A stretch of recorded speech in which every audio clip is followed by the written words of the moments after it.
Go. There we are. Right, we're live. Good morning, good evening, good afternoon, wherever you're listening to at this podcast. We are the Stramash sports team, and we are going to be here for the next hour talking all things Scottish. Well, guys, Chris Linnett and David there. David, I can just see you no more. Okay. I'll start with you. What were you doing? Were you watching the match live, or were you behind the sofa with your hands over your eyes? What was it like? Where were you? What were you thinking as the game went on?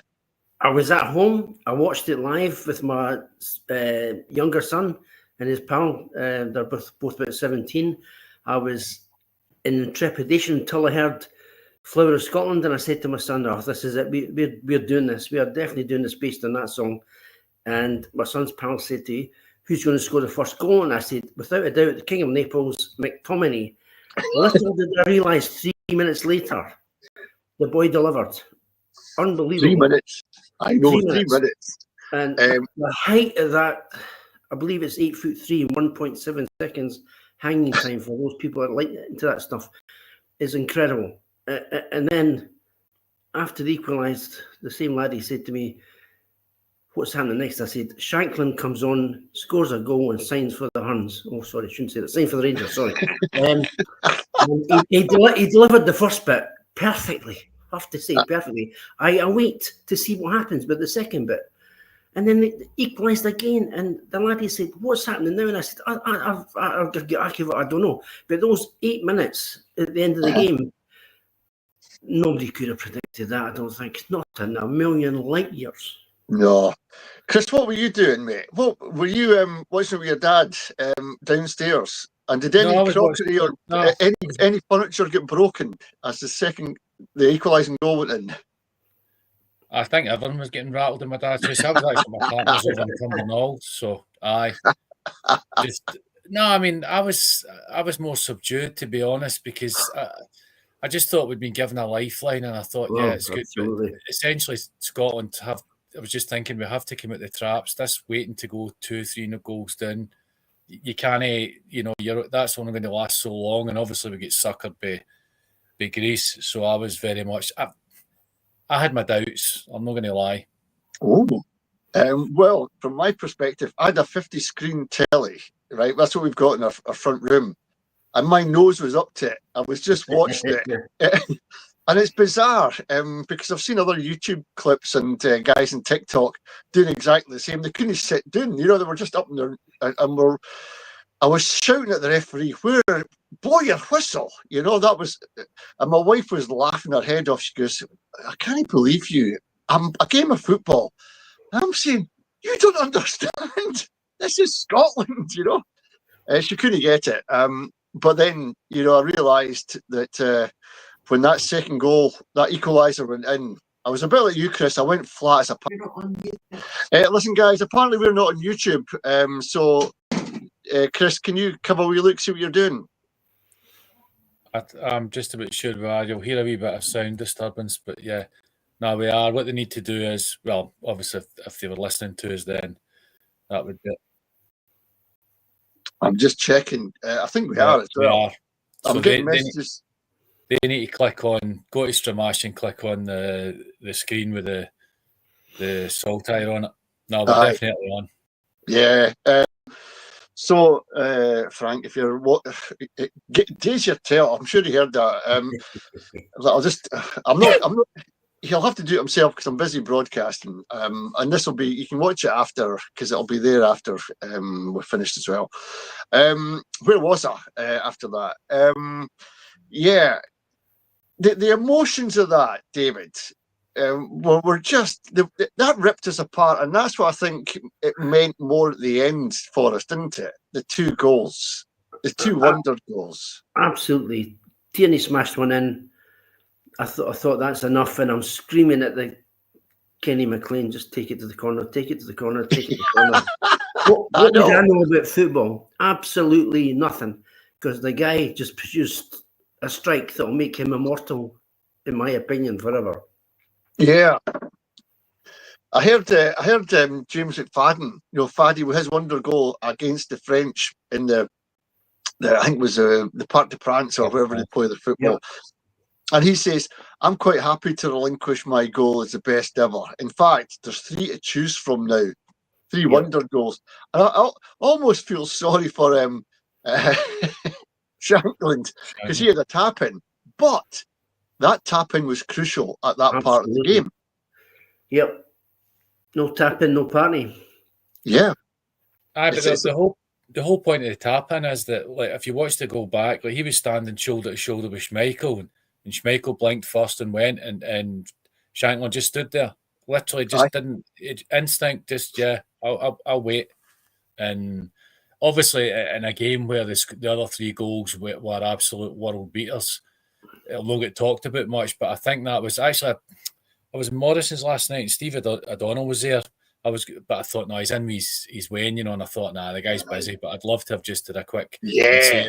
If you do talk to Shankland, just say to him, by the way, that people do appreciate that goal. Absolutely. Aye. The thing about that as well, Chris, he could easily have been shouted for offside, but he didn't. He kept himself on, and when the ball was coming in, he knew he was on the onside position, and he moved forward. And they were claiming Schmeichel thought he was offside, and I thought it would go to the VAR as well, but he wasn't, because you saw him drifting in just ever so slowly to get in the position that he was wanting. This is you've seen so many people. Shea Adams, I've got to say, David, has been caught offside so many times for Scotland, and you get Shankland, who's streetwise to this kind of stuff. Yeah, and you wonder, is there a place on this plane to Canada, America, Mexico? I wish it was just one bloody country they were playing in, you know. But is there a place in the plane for Shea Adams after that? No, replace him with Kieran Bowie. Yeah. But will Steve Clark do that? Has he got the bravery, the guts? If you asked me that 2 weeks ago, I would say no. But see now I'm not so sure. I think Steve Clark is now sitting pretty good, and I think most people will go with what he thinks. Tricky argument, tricky really. And as we're talking Shanklands, and as you know, I'm not a Hearts fan, but I think we mentioned us to go out to Craig Gordon, because a couple of those stops, had he not stopped them, the game, we would never have seen those 2 wonder goals. Never. I know.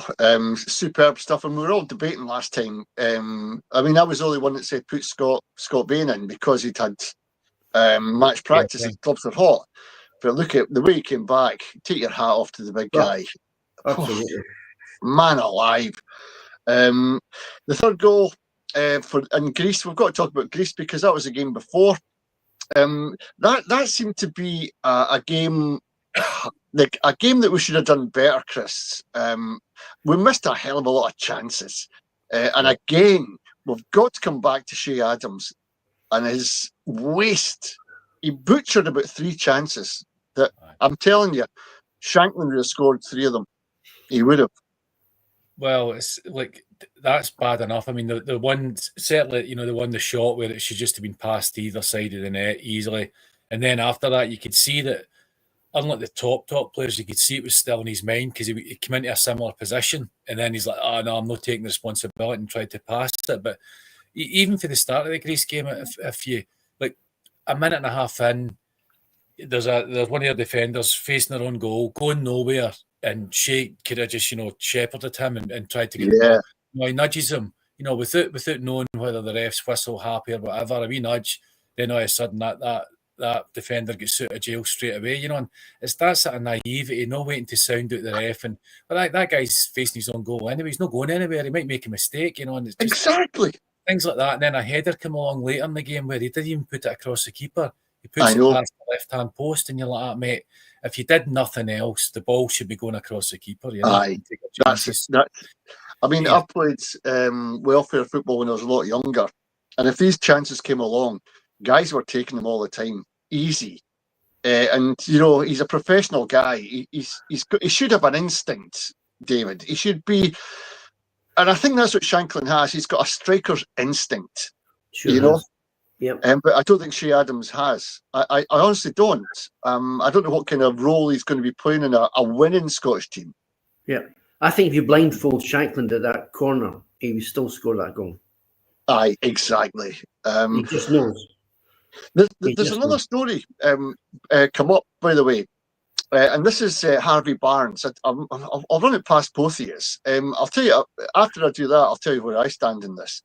But a reporter went down, apparently this is a pre-arranged interview, a Scottish reporter went down to see Harvey Barnes at Liverpool, and now he's suggesting that he would get into the Scotland team, he'd walk in. And I'm saying, get lost. Not a chance in hell. What do you think, Chris? If he's good enough, should he be in? Well, if he was good enough, he'd already be in. And if he's sidelined himself due to his other choices, then obviously, I'd never even heard of this guy. I didn't even know. But somebody made the comment, he doesn't want to play for Scotland as such. He wants to play in the World Cup. So for me, it'd be like, even if it was Maradona, the disharmony in the dressing room and all the rest of it, because essentially, if he's in, somebody else is out. So for me, absolutely not. No, it isn't worth it, and it's a kick in the face to whoever doesn't get on the plane. But then, David, we're just talking about Shea Adams. If it came to the crunch and Steve Clarke says, "Look, Shea, I'm going to let you go, but I'm taking in this Harvey Barnes." What would you think about something like that? Would it please you or anger you? It's a no-brainer. I'm a big Harvey Barnes fan. The guy definitely got it. Oh, fantastic player. And you say he doesn't want to play for Scotland. He's picked once for England. Mm-hmm. You just contrast that with McTominay. And I saw him viewing and saying, you could play for England. He said, I could, but I want to play for Scotland. Simple as that. And the guy's got an English accent. Harvey Barnes knocks in goals for fun in the Premiership. You just said it. Shea Adams, left, right, whatever. Barnesman knocks them in, day out. Okay, maybe he shouldn't come in day one, but I think if he wanted to play for Scotland, and he's not being picked because he's not said he would play for Scotland yet. And I think from memory, Steve Clarke went down a while back and asked him.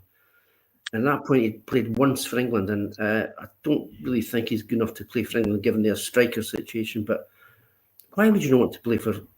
I've got Irish heritage. I'd love to play for either country. Never going to happen, but I would play for either country just to play. I'm different. Why? Say Kieran Bowie's playing really well with Hibs. Surely he's got a higher pecking order because he's been in the squad. Now you're picking on me now, aren't you? Well, it's a fair question. It's a fair question. It's like if you want to get rid of Shea Adams, I would suggest somebody who's been in the squad, somebody who's played the Scottish system, somebody who knows the drills, somebody who's got a heart, a Scottish heart within him. I think Chris said it. Where was he in the campaign to get us to the World Cup? If we didn't get to the World Cup, would he still be interested? Okay, that's a fair point. You're supposed to put your boxing gloves on. Years ago, and asked him. So maybe a delusions of grandeur for playing for England at that point. I don't know. Difficult one. Yeah. Okay. Take care. Who's your future? I just think I'm with Chris in this. Where's he been all this time? He's been dilly-dallying what team he wants to play for. Nah, I'm sorry, but I'm against it. And you know what? If it came to the crunch, if it's Shea Adams or him, I'd probably go Shea Adams because he's been in the squad. He's been through the highs and lows with us, at least.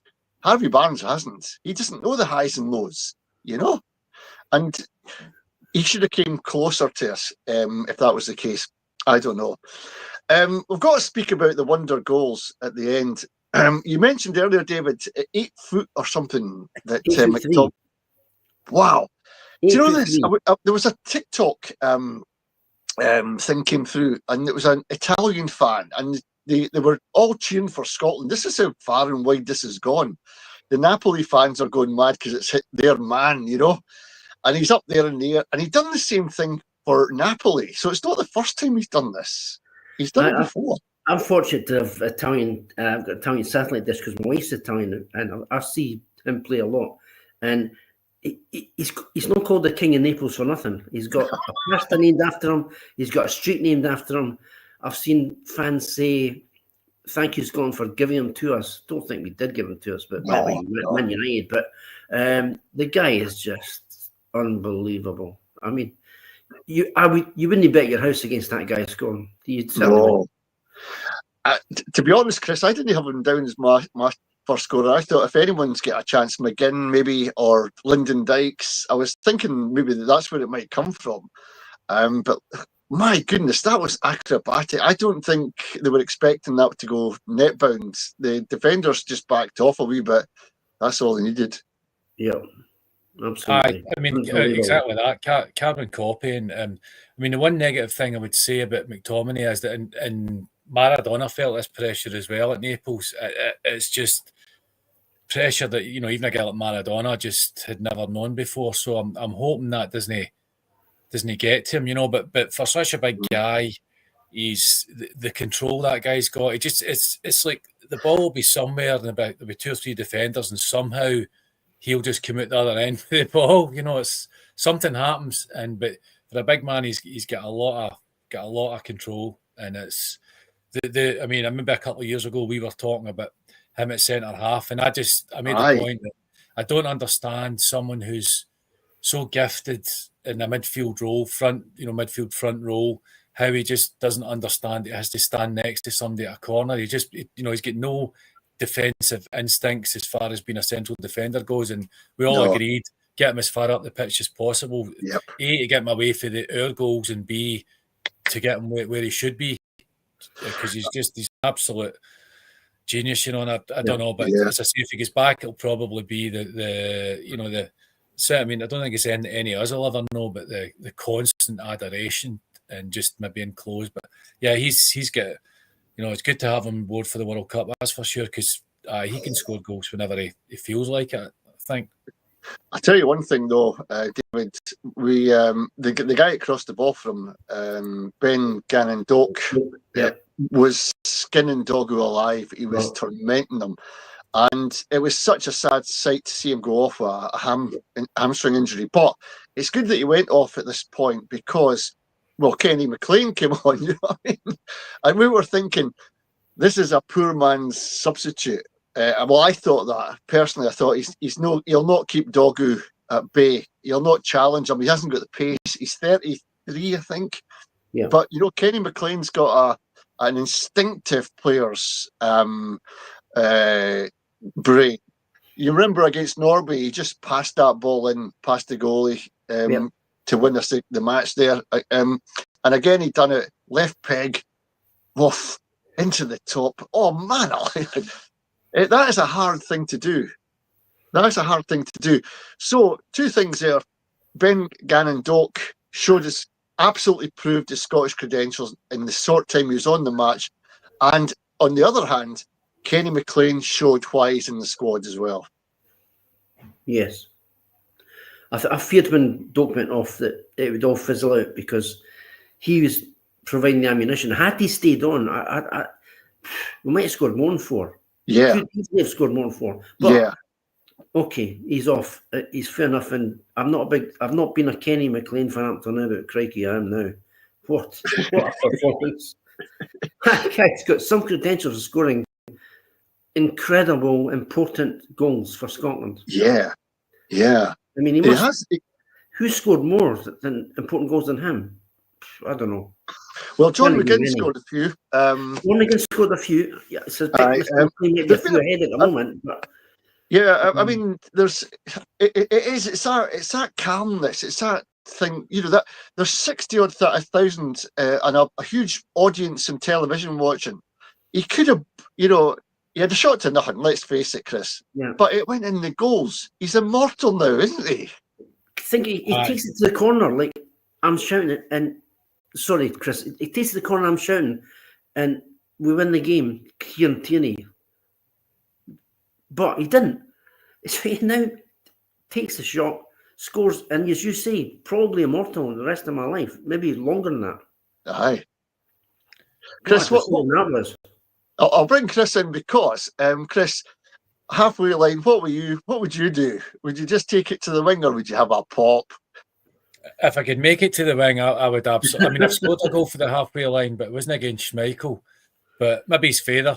But no, I mean, I would absolutely, I would have said go to the halfway line. But if you stand behind it, when he takes a shot, the shot comes away from Schmeichel and then bends back in. So Yes, there's just no way that Aye. he's going to get it. So that that tells you it's a player that can hit a strike. But I just think everything. I mean, even the sending off, everything in the main seemed to go for Scotland that night. Apart from that penalty just after Doak got brought down, which was a free kick, but.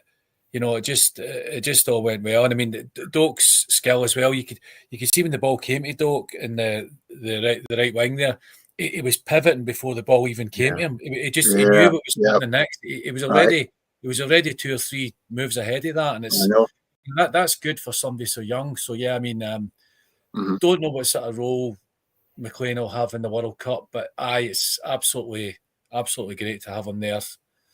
He's got to be. For me, he's got to be a stick on. Without him, we lack something. That penetration going forward, his dribbling skills are amazing. He bamboozles defenders. Dogu was all over the place. Didn't know where to tackle, or go ahead. Just incredible. Here's the thing, David. Scotland were really lucky in one respect because when you watch it back, that was never a second yellow and a sending off. No. The referee got that one wrong. Yep. I think maybe even up for the penalty that was never a penalty. I don't know. But that definitely changed the game without a shadow of a doubt. Having said that, at times we were playing against 10 men. Crikey, it didn't look like it. It didn't look I know. That's when I feared the most, and then things changed. Me too. Because I was shouting at these guys, what are you doing? Because Scotland were going back and back all the way to their line. I thought, and they were passing the ball. But the problem they had no final touch in the box, Chris. It was going over the bar, or we were making saves, or blocks all over the place, or pushing them wide. I thought we defended really well. And Hanley, much criticised, had a good game. He did no bad, and everybody keeps berating him. You just wait for him to make clangers, but I don't know. He's good at the blocks, but I think there's a certain amount of unease. It seems to have transferred to Suter as well, and I prefer McKenna in there. I mean, he's not a ball player as such, but he can play, and he's got enough speed to get himself out of bother. So Colossus. Again, is Hanley going to get us there and then get put in the scrap heap? I don't know, but if it was a toss up, I think McKenna instills a bit more confidence in the team. I tell you, he took his chance, David, didn't he? Because Suter had an injury. That's what gave McKenna his chance. But I tell you this, on the Greece game before, Hanley was all over the place. The gaps were everywhere. He couldn't close down. They got 3 goals dead easy against us. And it shouldn't have been that way. So the defence was profligate in that game. And then you got up front with Adams and Christie. Couldn't he hit a barn door? The pair of them wanting to walk the ball in. And then the game against Denmark, the different players, the different dynamics of that game, the luck we got as well. You would have thought we had no chance of winning that game. That's what I thought, to be honest. I agree. Little chance. It was just, I was sort of becoming like an Ireland fan. It was just always good to be there and have the chance to go on in the second, to be there in the second game. That's exactly how I was feeling, and the chances we were missing. But it was just like, I just thought, right, seeing this last game, we can't afford to give teams 2 goals, 3 goals, and then wake up. Yeah. If Scotland had went for it and it'd been another Morocco 3-0, I would still rather they tried to go for it. And in fairness, they did against a decent Denmark team. So I was just pleased that it happened. We definitely had a good bit of luck, but again, you make your own luck, and look at those goals. I mean, how many teams in the world have scored three of those goals in the one, in a game of that magnitude? I know. That you had to win. Maybe the fact we had to win it was the thing that swung it in our favour. Because I remember Steve Clark saying, well, we want to win, but, you know, against Greece. And I thought, I hope you're not saying that to the players, you know, because it's you know, when you don't have a choice, then there's a comfort in that sometimes, I think. I agree. I think Scotland needed a draw. We'd have blown it. Aye. I think the fact we needed a win gave us a chance, and then McTominay scoring so early, he smashed the door open. We just need to walk through, and eventually we did. Yeah, it kind of settled us. If we hadn't got that goal, we'd have been the fans would have got edgy on their backs for any mistake. But it didn't. The early goal settled us, and that was a prolific point in the game, because as you both said, we've lost goals, and in fact we're playing catch up all the time. But it was Denmark that had to play catch up all the time. But the thing for them was they only needed a draw. So that made the dynamics of the game amazing. And the worldwide audience that's since watched that on repeat or on their channels all over the world are saying, what a game of football. And you know what? There was a couple we've got to pay tribute to Denmark and their fans, because there was no trouble in Glasgow. Not a bit of trouble. They could have went on the rampage. It didn't happen. They just took their hats off, said, well done, Scotland. We're in the playoffs.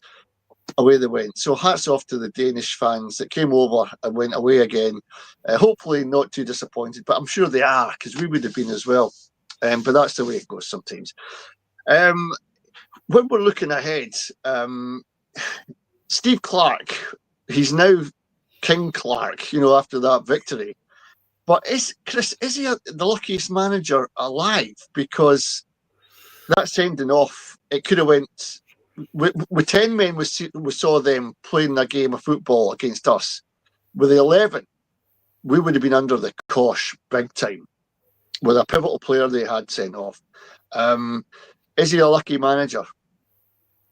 Well, I mean, apparently Napoleon didn't say it, but about his generals, I bore people senseless. And I mean, the other night I was saying, I'd rather be us just now in there than Greece, a guy in Greece, who probably had a better team, talking about what might have been. But I don't really care. I mean, that was a dodgy penalty. It was a free kick for us just before the penalty. I mean, the Belarus result with Denmark, you can't legislate that, but you can't really say Steve Clarke's lucky because that happened. But I don't know. But to be honest, I'm just blinkered now, and I'm just glad we're getting there. And when we do get there, I would rather get beat 3-0 in the first game and just we try and stamp whatever authorities on it, because we're not going to get the same amount of chances that we were getting against Greece or Belarus. So I just hope we do that. But if he's lucky, I don't know, and I don't mind, to be honest. Yeah. By the way, guys, are any of you two going? Have you made plans yet to get over there? I'm definitely not going. You're not going? No. Is it too expensive, David? This is what I'm trying to get next. No, I have a recurring dream or nightmare, which we look at. I had for 20 years that I go to the States and I get shot. All right. And when I get shot, as the bullet enters me, I wake up, and it really hacks me off.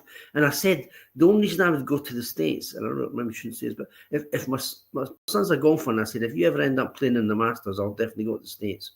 And get hit by a golf ball or something. Well, yeah, exactly. But I mean, no, I think, I'm just going to stay here. I'll let the youngsters go. I'm going to stay here, and I'll be up at stupid o'clock in the morning, because I remember last time it was in May 6. Yeah. 3 in the morning, if I remember correctly. But yeah, modern technology. I can watch it here. Not a problem. I don't need. I know, but the thing is, though, David, if we're all wanting to congregate in the pubs to watch it, the pubs will not be open because it's out of hours. Do you know what I mean? I think they will. You must be kidding. They're bound to come to some arrangement. First time we said yes. Jeez, I can see somebody seeing him in court first. No, I don't. Or listen, you've now got alcohol at football stadiums, I'm led to believe. There's the perfect place. Go to your local club. Aye. That's the game. Give them the beer or whatever you're drinking. Aye. I mean, come on. That's a great idea. I'd be up at Ross County. I'd be up there. Aye.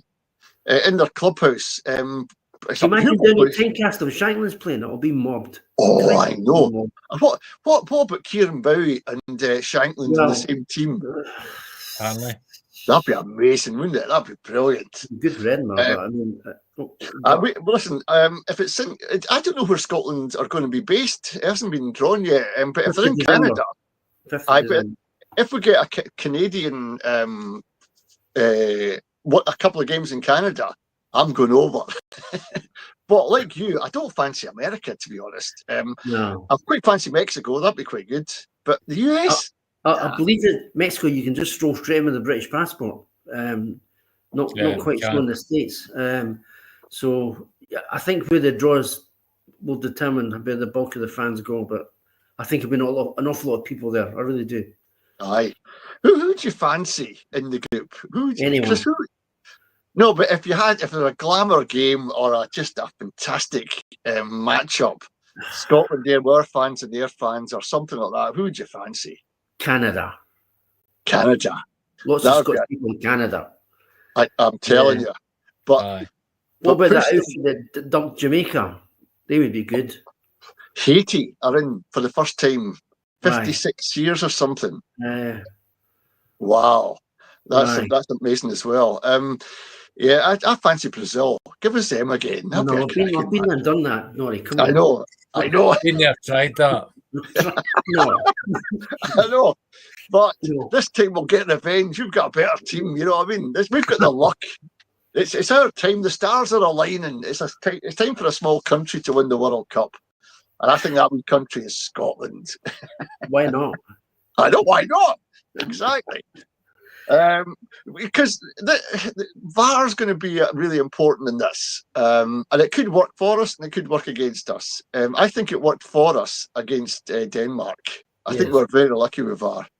But it could go against us for the next game. Do you know what I mean? So we'll have to swings and roundabouts. Yeah. Is there any, apart from Shea Adams, anyone else that you think deserves to get in that squad that hasn't already? And who would you think hasn't cut the mustard so far, but is still there? That's a big question, Rory. Gee whiz. I think you'll see, now they're qualified, I think you'll see young guys trying to do their best to get in the team. Because that's what I'm thinking. The playoffs are good. They're gone. So we're in. So all they have to do is make the squad and they're going to say they've got a World Cup. Who's not cut the mustard? Oh, blimey. me. Shea Adams. Said Shea Adams. Sorry, Shea, if you're watching, but Grant Hanley, is there anyone else that can probably take a better player than him? But he's a Hibs player. I think he'll make the squad. I'm not sure he'll play, but I think he'll probably. He's brilliantly. You've got to say McKenna did absolutely fantastic. And he took his chance. He took his opportunity. I'd say on the goalkeeping side, I think you've got to look past reserve goalies now. Start putting the net out for people who are playing first team football. Yeah, get Scott Bain in because he's playing first team football and he's a Scotsman. But drop Liam Kelly, drop Xander Clark because they're not playing for their teams anymore. Yeah. And I'm sorry, but if you can't play for your team through injury or lack of form, then you can't get into the Scotland team. We need players that are up there playing. That's what I would say. So in the goalies, there's a couple there. I would say put the net out, get a few more in there. Try and make it a bit more solid for the. Because if Craig Gordon gets an injury with his leg, you need somebody absolutely, on form, on fire to take. Yeah, but there is 9 months, so you've got to remember that there'll be a lot of ebbing and flowing. I know. Suspended, injured. That's a good point, Chris. But over the past how many years Steve Clark's been the manager, he's still reverted to players he's had 5 years, 6 years ago. Do you know what I mean? And he said in an interview, Chris, that I wanted to give these guys and build up their caps to give them all the experience. And that means why we were shouting from the sidelines to bring Shankland on against Hungary in the Euros, and he never done. He was trying to build up the caps and the experience to, so he says, to an occasion like Tuesday night, where Scotland needed all the experience they needed. That's his excuse anyway. Do you buy it? Well, I mean, you've got to remember as well that the North America in the summer is going to be a seriously hot place. So players that are just on the cusp, guys like Hanley, especially with the heat, you would think that he might be one that'll fall by the wayside and maybe get a half or whatever. But there's a lot of mistakes in that guy. But yeah, it's hard to. I mean, a lot of things are going to happen between now and then. But even Greece, we were playing them in mid-November at 8:00 at night. We're going to be in the middle of summer, North America, and afternoon kickoffs and all that. So that'll play into a lot of the older players might go further down the pecking order because of things. Maybe even guys like Armstrong might have to settle for maybe the last 20 minutes because he's got a howitzer in him. Things like that. All these things have to be considered because I think we landed fairly lucky. We didn't have Belarus in the middle of winter, and it was Hungary. So yeah, things like that. We've been fortunate, but everybody's in the same boat over there, I suppose. But let's face it, we don't get the same weather that guys like Argentina will get, I suppose. I think that makes it crucial, David, for Scotland's perspective anyway, that we get a draw that takes us into Canada for the weather, for one. Yep. And secondly, most of the Canadian fans will go to the stadium if their team's not there. The Scots diaspora will come into the stadium and make it a place where Scotland are solid in support. Without a shadow of a doubt. I watched footage on Twitter or X, whatever you call it, this week. The Nova Scotia Scotland fans in a pub, they were mental. It was absolutely crazy. So yes, I agree. Canada would be a fantastic draw. Thank you very much. That would be a big bonus. And the thing is, guys, about that, Canada would get a room at anybody's house, for the duration of the tournament. Just fly over and say, I'm a relation. I'm joined on to McGregor through my tartan, or something daft. The other thing that worries me about Mexico is one of the places is Guadalajara. Do you remember Guadalajara? Uh-huh. Oh, crikey. No, we don't want to go to Guadalajara. No. Anywhere but there, please. I know. Oh, the heat would kill us. It really would. Oh, man. So we don't want that. We want Canada. No. So hopefully the draw will be good for us.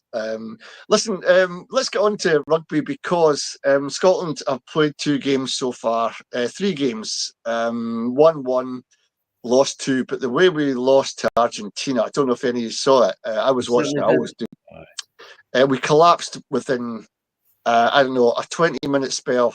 They just ran right over us. It was embarrassing to watch. And then, we talk about Craig, Steve Clark, but Townsend is absolutely on thin ice. And we're thinking, will he go? Because we've got the Six Nations are coming up very, very soon. We need to get somebody in place. This guy has taken us as far as we can go. He had nothing to put on. He took on a player with a minute to go in that match. That is just not a guy who's thinking straight about the rugby. He's just given up. And if that's the case, we've got to give up on him. It was a terrible day for Scottish rugby, but it does highlight, David, where we are under Gregor Townsend.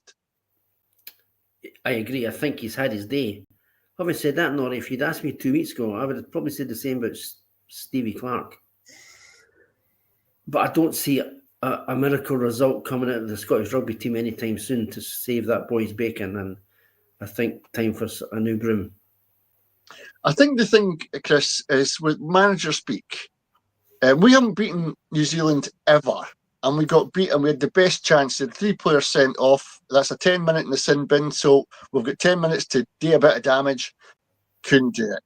Hadn't the tactics. Hadn't the noose. Maybe didn't have the players. I don't know.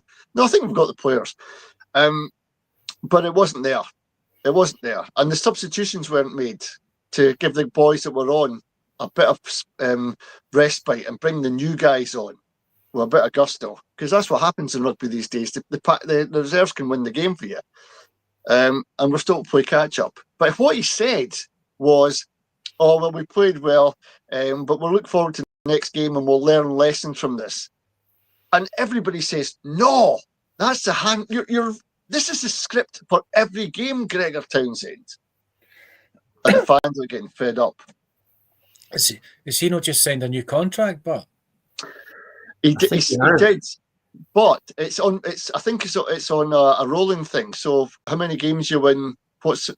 And how if you've lost the dressing room, which I think he has.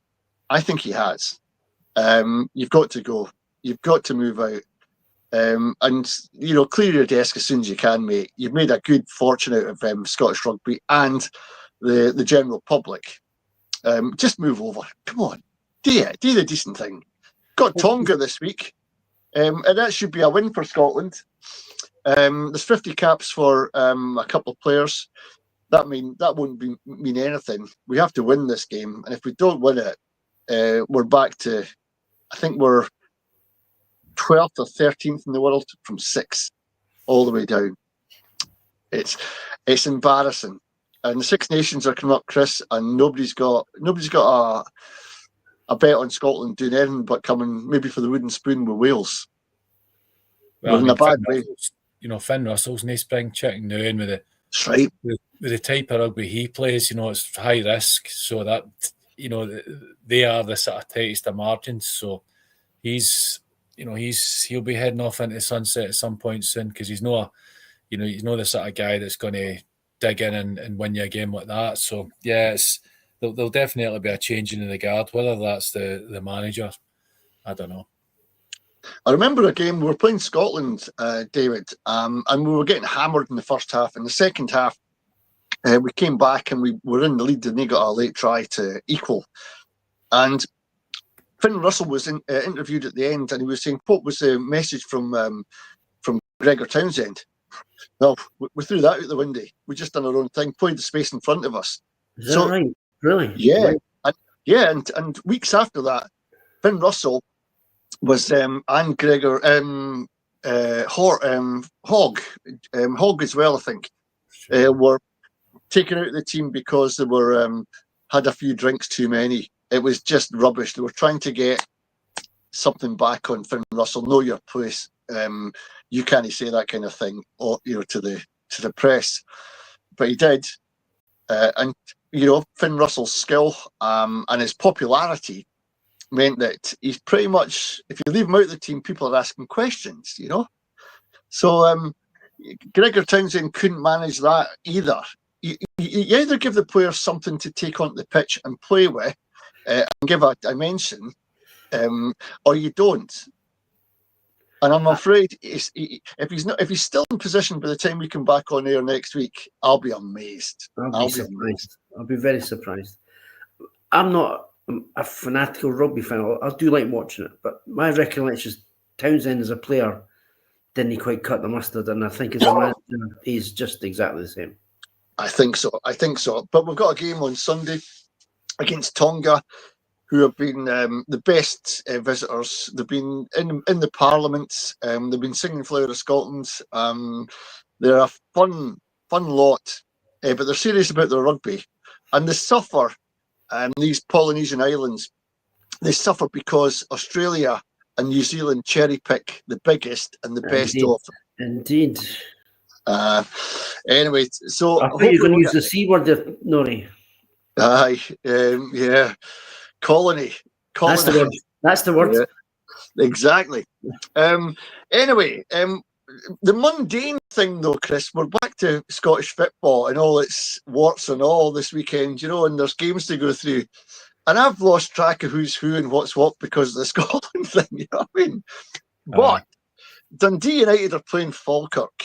Do you think we're going to get a good standard of football because of the Scotland game? People will be like now trying to think starting to think that they could have a chance of getting the Scotland team if they play well. There's 9 months. Let's see what we can all do. Well, I mean, there's every chance, but I mean, I know I played 2 games of fives last night. Well, I was involved in 2 games of fives, and I could see a few people try to do the old Kenny McLean for the halfway line and that, so it's definitely rubbing, not on me right enough, but it's rubbing off on the guys that can play. So, who knows? Why not? I mean, there's always time for a wild card. Yeah, exactly. So the first game is Dundee United against Falkirk. How do you see that one going? Home tie for Dundee United, should be home and hosts.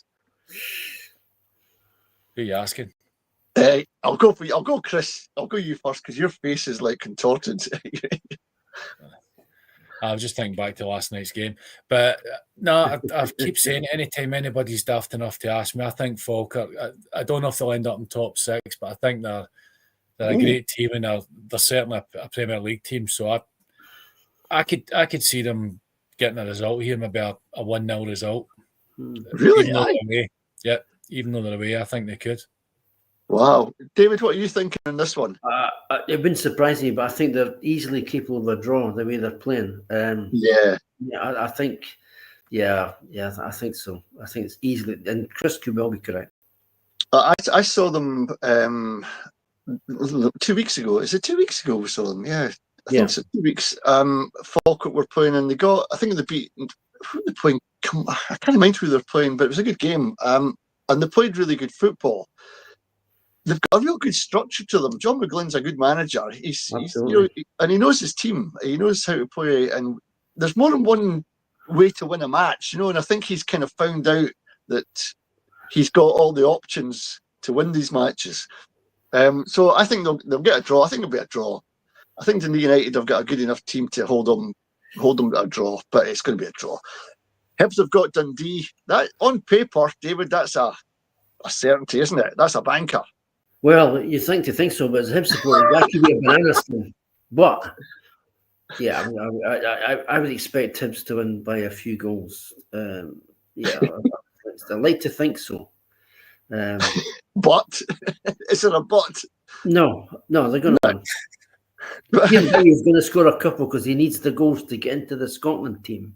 Aye, yes, exactly. Well, Chris, Dundee beat Celtic. Was that a one-off? Can this be replicated? That was a one-off. Oh, come on, aye.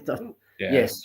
No, nobody saw that. Nobody saw that coming. I think that the whole body language of Stephen Presley is just, it's. I know. It's gone. I mean, Murray's a good player and they can score, but I've said it for a few weeks. I think they're just in free fall, and I don't know if that's going to stop at any stage, but I don't see it against Hibs. I don't see them stopping it against Hibs. I think Hibs are just, they've got too much firepower. They've got mistakes at the back, Hibs, but I think they've got far too much firepower for them. I would say 2-0 Hibs.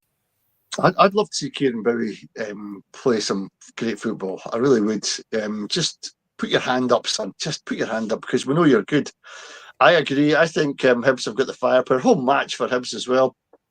Well, at Dundee, it's always down to whoever gets the first goal in these games, I often think. If Dundee got an early goal, they could park the bus. And I tell you what, it would be very difficult for Hibs to get back. But I think Davy, the manager, David Gray, has got enough nous in him to say, hammer them, hard at them in the first 10, 15, get that goal, and then just play our football. And if that happens, it could be a 4-0 at least. I think in days gone by, I would agree with you, but I think Hibs go 1-0 down now. I don't think there's any panic. It's just a case of regroup. We've got the firepower, we've got the creativity if it plays. And I'd be majorly surprised if Bowie didn't step up and realise he's got a real chance. Well, so we're kind of agreed on that. Kelly Motherwell. Tricky. Kettlewell struggling, Chris. He got off to a flyer. He was winning games, more games than he lost, but then he started going tumbling down. He's finding it difficult. Motherwell, I still think they're a damn good team under this new manager. I honestly do. But it's a home game for Kelly. So what do you think in that one? I think Kettlewell, obviously, he didn't leave under the best of circumstances. So, I mean, there's no doubt he would be, what would be first and foremost in his mind is getting one over in Motherwell. But I think the run of defeats really just says it all. I think they could maybe get a draw, maybe one each draw, I think. Yeah.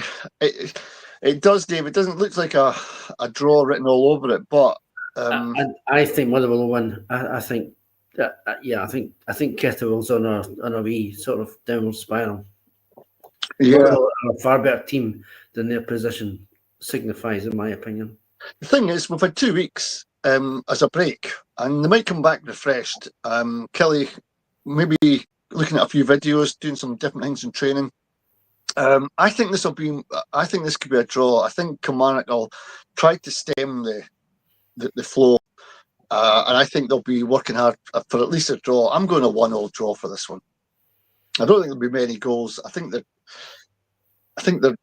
defences will block that out. One each, I'm going for. Another game, in days gone past, Chris, you'd have thought, oh, this is a stick on. Rangers, Livingston. But Livy have been a really difficult team to play against. They've lost 1-0s, 2-1s. It's never been a big score that teams have beaten them on the whole. They've got Rangers. How do you see this one going? Ibrox. I don't like. For me, Ibrox is still an Achilles heel for Rangers at the moment. You know, I mean, you're talking about the Scotland fans being a wee bit sort of jumping. That I mean, I wouldn't use that word to describe the Rangers fans at home, but Rawls had 2 weeks now to really bed in with the team. So that, and I don't know how many of them actually would have been away in international duty. So that's, I mean, I can nearly see. He's for Canada, so I don't know if they were playing friendlies, but he said 2 weeks. Aye.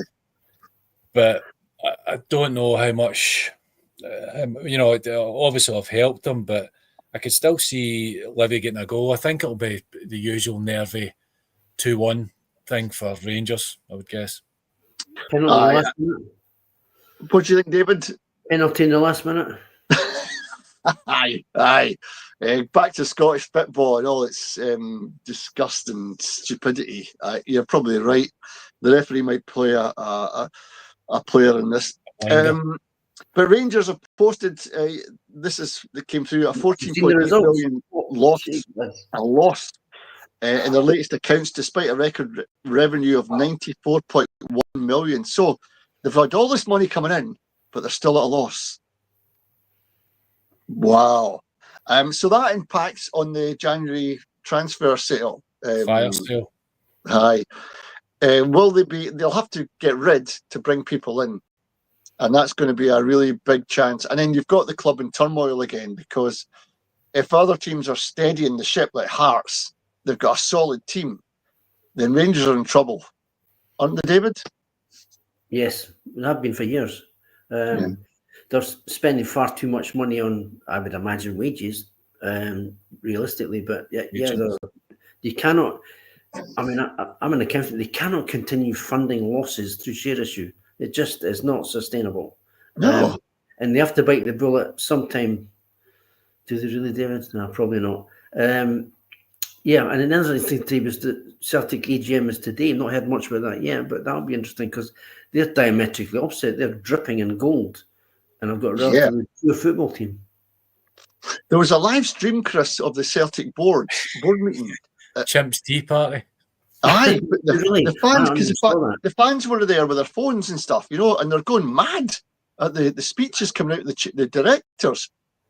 It's like the tin boxes, the biscuit tin box has come back out, Aye. And the numbers that are coming out, honestly, it pales into insignificance against the Burnleys and the teams in the Premiership in England, because they're not getting the deals. It happened last week, I think, 3 weeks ago, David. We were looking at Celtic were playing Rangers. Yes. And they moved it on a Sunday, I think, to accommodate an English game. So they moved it off their main channel and put it onto the football channel so that they could watch West Ham play Man City or something, or Bournemouth. It was a really mid-table game. Yeah. That's how the Celtic Rangers package is diluted. Even the Sky doesn't want it anymore. Subscribers up here must be minute compared to subscribers in Greater England. Aye. So of course it's going to get moved. I mean, Sky's been dreadful for Scottish football, in my opinion. Yeah. Absolutely dreadful. And Neil Doncaster doesn't do himself much favours, to be honest. I'll rephrase that. He probably does himself quite a few favours. Yeah. Oh, Doesn't yeah. so many favours. Well, God, shoot me down if I'm wrong. no. Because David, Chris, me, you, and Glenn and Stuart previously, we've always said, who are the SRU? Who are the Scottish Football League? Who appoints these people? It's about time we had a root and branch investigation of what happens in our sport. The SRU as well are corrupt to the brink. Who elects these people? And what job do they really do? Where does the money go? It's not transparent enough for the ordinary fan. We need more. And you're dealing with Scotland here as well. This is our football team. It's us. It's who we are. A rugby team is who we are. It's the blue of Scotland. You have to treat it with kid gloves. You have to be very, very careful. And I'm reminded of the Scottish Cricket Club Association. The board were booted out because they were prejudiced against the Asian players playing for Scotland. These guys had taken root here. It's like saying to the SRU, you're not playing this guy or that guy or the next guy. Why not? Because he's got a different colour of skin, you know. But it doesn't matter. We managed to get that sorted, and the Scottish Cricket Union Association were all sacked. How can we sack them, but can he sack Doncaster, who's ruining the Scottish game with VAR and all his decisions, and the TV deals he's not done? And how much is he getting for all this? You know, I would suggest because he's protected in Glasgow. But yeah, you know what I'm trying to say. Aye, the old firm. In trouble. No, I'll say it. They're not called the old firm for nothing. You know. Well, aye. The firm of accountants. Aye. Yeah. Anyway, Chris, we've got what we got left. So that's Rangers up to the next. We'll just do the quiz next week then. We'll just keep the questions. Oh, I forgot about that. All the Scotland stuff. Hold on. We'll get a couple of questions out here. The four teams. This is carrying on from last week, by the way. The four teams that we played and we won, we defeated and were Zaire 2-0 in 1974. That's the one I would have got. Yeah. Aye. Netherlands, we beat them 3-2 in Argentina, 78. We beat New Zealand 5-2. 5-2. Right, aye. John Water. Yeah. That was in 1982. Yeah. And then it was Sweden 2-1 in 1990. Right. Question this week. Other than Frank McAvenny, after a match, who was the last Scotland's men's player to score for Scotland at a World Cup finals? Other than Frank McAvenny.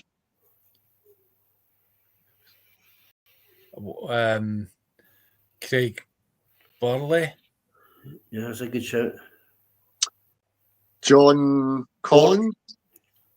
Oh, against Brazil. Oh, yes. I don't know. I'm asking. I'm just saying a couple of things. I'll give you the answer in a wee second. I've got another question, right? So keep that one in your hats. Scotland spread out the 13 goals scored in our World Cup qualification campaign, but which three players finished jointly as the top scorers with 2 goals each? We've kind of said them earlier in the show as we were going through this. It's got to be McTominay then. McTominay, McGinn, and McLean. You've got one. Oh, really? Oh. Yep. This is only in the World Cup qualification. Right. Adams. Yep, he's got 2. Yeah. Scott McTominay's got 2. Who's the other guy that's got goals? Dykes. Nope, he's not got any. Not any. Who's the guy that has scored 2 goals? Christie. Correct. Ryan Christie. Yes. That's the man. That's him. So well done. Let's see. I'll get the answers to this. We've got one to hang over, but we'll get the forecast done. Rangers Livingston. We've said that Rangers are going to win that one. We're all agreed on that. Was that the consensus? Yeah. And by a referee's help as well. St Mirren are playing Celtic. St Mirren are at home, and Celtic with Martin O'Neill as the manager. This will be a tough gig for Celtic, I'm telling you. Chris, what do you think? I mean, well, it's the rehearsal into the cup final, so there's a lot of resting on it, and yeah, I mean, there's always goals in St Mirren. I mean, they've got plenty of energy. I know. So, man drawn.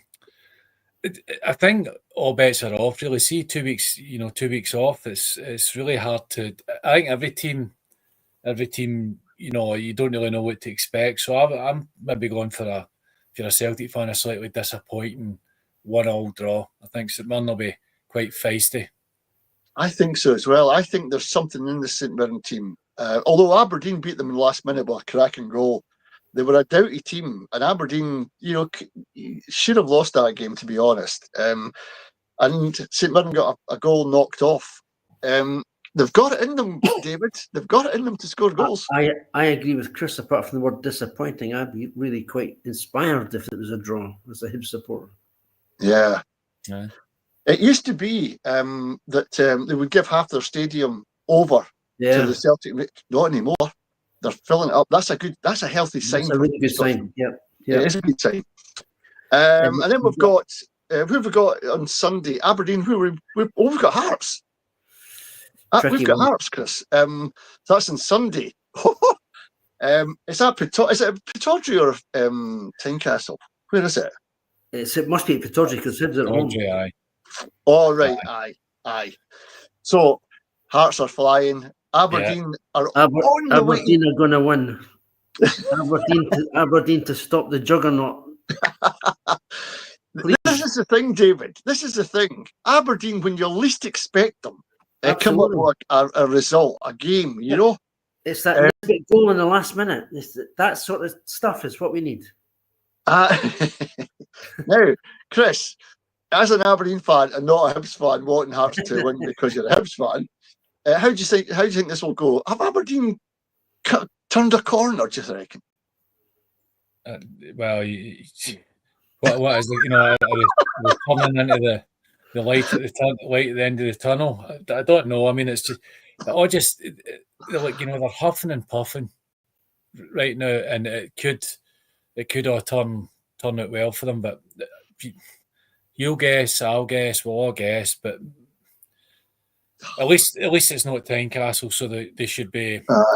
There's no the sort of home fans pressure. Well, Aberdeen obviously put it on themselves, but I'll go for one each. I think I'd be happy for one each. I take one each right now. Tell you, I would take it. That would be a great result because the game after that, we just beat the top of the league team. It would be a feather in our cap, and we could build on it, I guess. So I take one each. What do you reckon, David? Do you reckon Hearts could juggernaut the way to another win with a good team they've got? I think Hearts will probably win, to be perfectly honest. But I prefer not. But I think they probably win. I think Shankland, if he's on, I think he can. Yeah. That yeah. Well, we've got there's a couple of guys playing for Aberdeen. This is a thing that I didn't realise. But who do you think is the most hated player in Scottish football? Oh, no idea. I'll tell you, it's an Aberdeen player. Really? No. Playing. He's actually playing. How do you measure that? It's Andrew Shinney. It's Graham Shinney. It's Graham Shinney, the Aberdeen player. And Hibs fans hate him. Hearts fans he's not like Easter Road. No, you're right. He's. Why do they not like him? I think probably gets under their skin with the way he plays. I much preferred his brother when he was Easter Road. He had a bit of class to him, but I think he comes to Easter Road, and I think it just riles him up, and he performs, and that's why we don't like him. Yeah, but the Celtic fans say the same, Chris. But I never realised this when they're interviewing them. It's without a shadow, it was Graham Shinney. He's the guy they don't like. That means he's a stick-on for an Aberdeen team, doesn't it?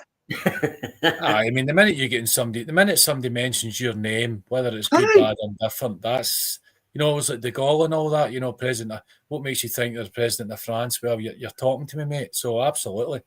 If they're Yeah, talking about you, it's never a bad thing. it's never a bad thing. Unless it's Crime Watch. Unless it's Crime Watch. I'm going to get the answers to the quiz before we go, right? Because Not off me, you're not. no, I'll not get them off you, but I'll get them off of this. Let's see where they are. So the other question was, he sent me 2 emails, so I've got to go back and get the second email. Where are you? Reader, right? The poster behind you in the wall. Yeah, I wish it was. Oh,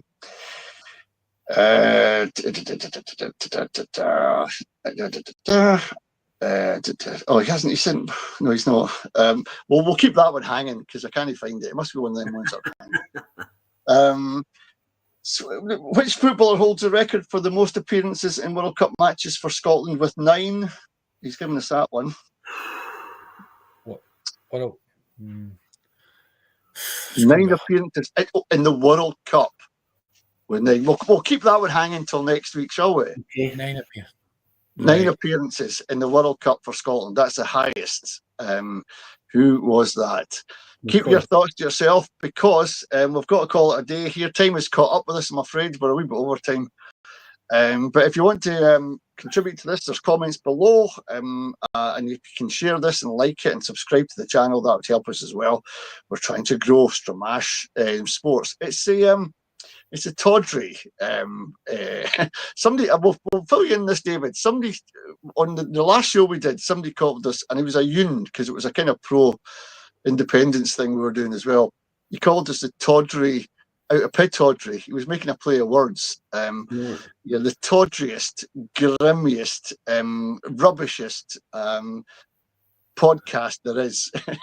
So we took tawdry and unsophisticated, or whatever he was calling us, and just that's what we are. We're tawdry and we're unsophisticated. Tawdry. Aye, come on, the Dons. Anyway, that is us for this week. I'll be seeing you tomorrow, Chris. Be out of your bed because I'll be driving down with a bike for you. And we might even get a beer, or maybe I'll be back down the following week as well. David, thanks for joining in tonight. You're very welcome. Glenn will be. I think is Glenn back next week, or probably should be. Aye, should be. So we should have a full complement at some point. There's going to be 4 of us doing this show. It's always one misses and the other one comes in, or one goes away. But 4 at some point we're going to have 4 on the show. Listen, guys, all the very best, and we'll catch up next time. Right, all the best. All the best, guys. Bye now.